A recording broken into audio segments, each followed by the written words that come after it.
Tezkor tadbir davomida 11 nafar oltin qidiruvchilarning noqonuniy faoliyatiga chek qo'yildi. Ularning yashirin sexlardan olingan ashyoviy dalillar kishini hayratda qoldiradi. 1065 qopda yashirincha olib kelingan tarkibida tilla zarralari bo'lgan qumlar, 59 kilogramdan ortiq maxsus qozonlarda kuydirilib, ajratib olishga tayyorlangan tilla qum qorishmalari, uyni larzaga keltiruvchi kuchli elektr dvigatellar, gaz ballonlar, ulkan qozonlar va maxsus tegirmonlar, bularning barchasi xonadon ichida aholi tinchligiga xavf solib ishlatib kelingan.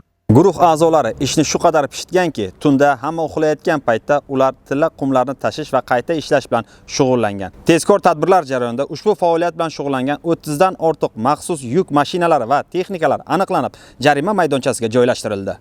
Endi bu qo'shtirnoq ichidagi tadbirkorlarning qilmishiga qonun o'zining keskin bahosini beradi. Oson boylik orttirish ilinjida o'z uyini kimyoviy laboratoriyaga aylantirish, tabiatga va jamiyatga zarar yetkazish jazosiz qolmaydi. Hozirda holat yuzasidan Buxoro viloyati Ichki ishlar boshqarmasi xodimlari tomonidan tergovga qadar tekshiruv harakatlari olib borilmoqda.